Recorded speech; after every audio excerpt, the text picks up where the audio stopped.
Bible can say some Mavis on your father, dear Job lady. Visda papa bi aseda enko enfama aboafo abomo ebo mechidom shonko dia na onim sa dia chin dia na eja maje meri choko papa bi na chese enya asem keto akra ekoyi ankasa wanom wo dia na mpacho waye ho kapapa omoden anaje wo dia nkra ni nyina mpanyifo bi a nwanudro no enro a ewo mu no apomudin wo mu papa nti bomoden a naje wo richoko anopeyi na nya hoden na ho ensisi wo hoso pa na nei financial freedom na amrantie no se wo magie a Sergio Manucho mu nei wo mu kasa kese a wo mu kita nyina ne nyina ye den se game park ba ye sika puduo na wo mu edia enye asem keto akra game park wo boy dwuma papa utwa udi ya na usika no wonsa akana bibia konkan na ahwe ma ho feso ene material mishedia na Miss Gold's boutique or Santa Maria Blue Kiosk we bet me a friend was 0244 5656 810 Miss Gold's boutique na also so we see one tare shemu me too far konsem no dia yenkwa mam no ne na yenkwohwe La Liga results a eba ye eye enrade yi Roma Yoka ene Barcelona ebo 2-2 Valencia so atnefie Asia Real Sociedad na bibia akonkan yemra oh my Ghana mu ne mehwe dia ekoso so ana enra the Black Queens of Ghana senia wo mwenye mira wo mu etu no na nya asem keto aka Nora Hotel Brunishtet wo ba ye wo bo ne homoden papa game bi ani ho a ya hye ne da ni nyina no wo hye ni nyina na wo call eye Rwanda etimi ko hye ka nson ene enra so wotimi echi wo monom wo mu wefie so enum eka ho a ni nyina akoye dumienu 12 ena chese ho ensema ba with a good performance on the pitch, the result will follow. So we just released all those result thoughts of our minds, and there were plenty of things to work on still. So we worked on our rest defense. What is happening when we lose the ball? We worked on where do we need the delivery of the crosses to put it. So all the time, this is our mindset. We are very hungry. We always want to develop and proceed our performance, and in the end then the results will follow. So we are happy. We had a good game, a good first half time especially. We passed to the next round, so coach is satisfied, but still there's a lot to do. We all Stella Nyamiche NSA the last goal, the fifth goal no edema the Black Queens of Ghana yenti ono so nsem ode to ida. No, I am here because Oma once there's no opportunity. Oma you more parties when you go to Biana or Besale, maybe I can only use my two players about Oma my two players and also encouraging said by so you bet me a show on I bet so I say ever go to say okay Man City for Omo to me the midfield and not now ball right back and I said left back. To change near Mayor any Bibia and okay, and I say go clear there and say about one position as it is me around meeting me about most man encouraging the players and also supporting the man team going. No, I am here because Oma once there's no opportunity. Na ensema epiemu enrada ewo Accra Sports Stadium Black Queens of Ghana share Ghana enunyam no eho ensem no sabre de ebetu fa na yakwa homa ne so na menimi nua be ma Patrick Osei Ajiman countryman songo parts waba say netia no pay. Yeah, be very fantastic. Ma wotie for ni bi a wo hwe I can see what TV. Fantastic morning to cross when I think me I impressed with a man coach, you know. I think me very impressed. At least baby. I mean qualifiers many I mean penny say we cheat him out, we beat me a channel. No channel. You understand? We send the 5, we send the 6, we send the 7, we send the 10, we send the 12. Next I mean a boost to confidence.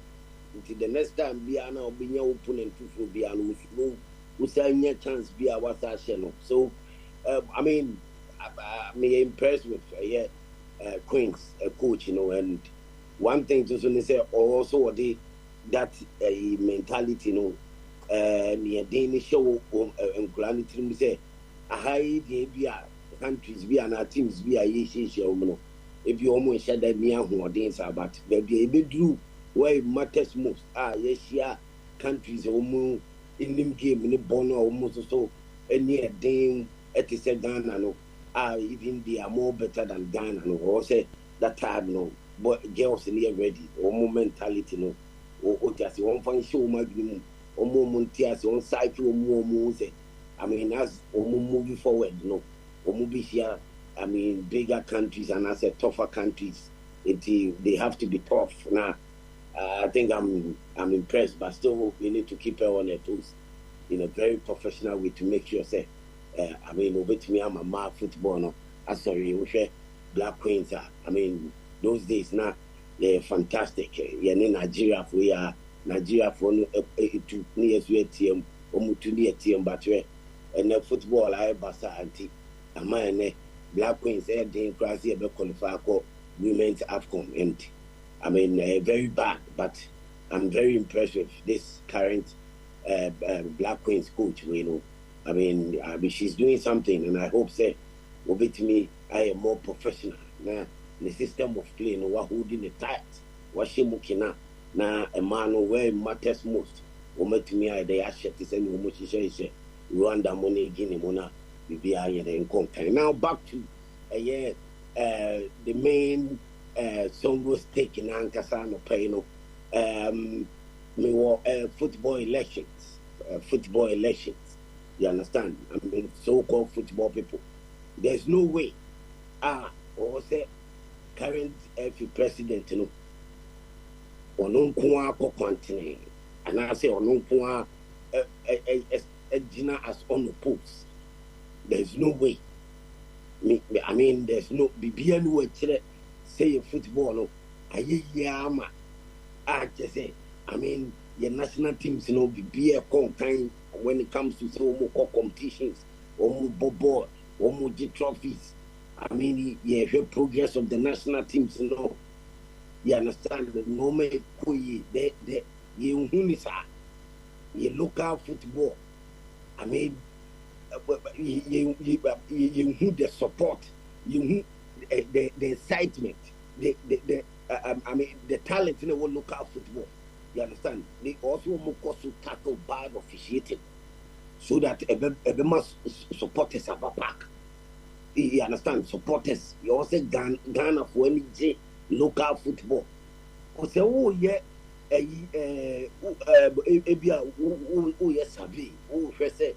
normal koi or sector to say so-called football people, football or Ghana. You ask Ghanaians. You understand? So me percent football people they should talk. You understand? Football loving fans, Ghanaians also Mokasa. To make sure say to me elections.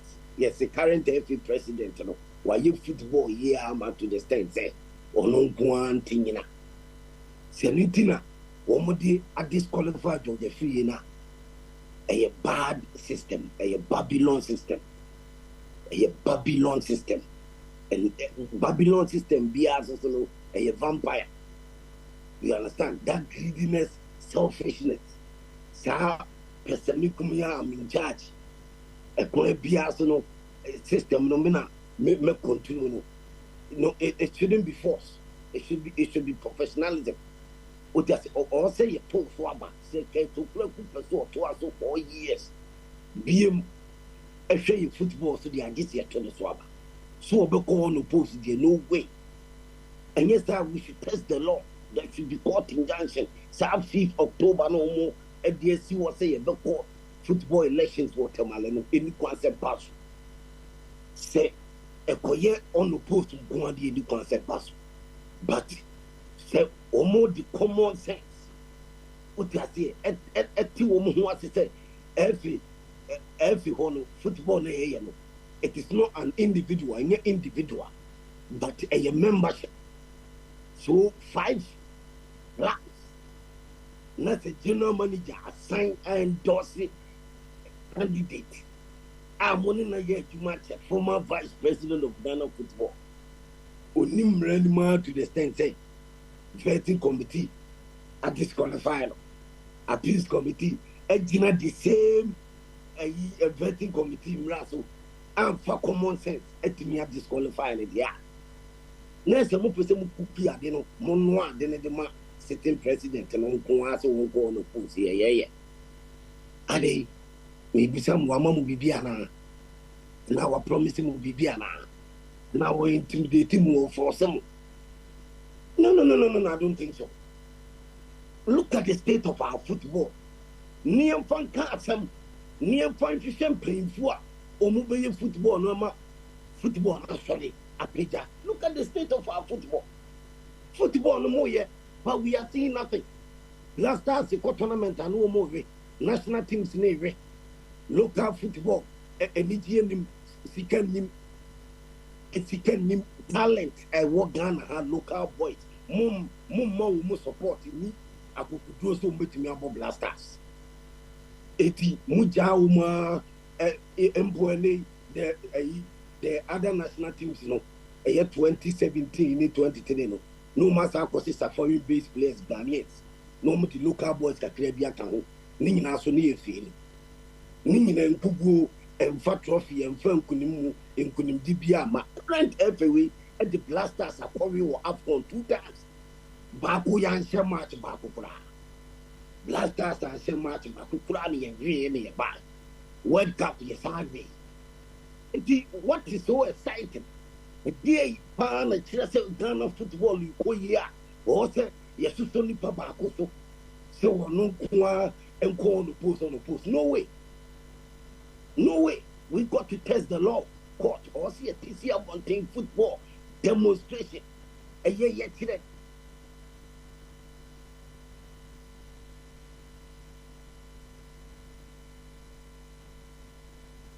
Say no way a football Ghana. No, there should be competition.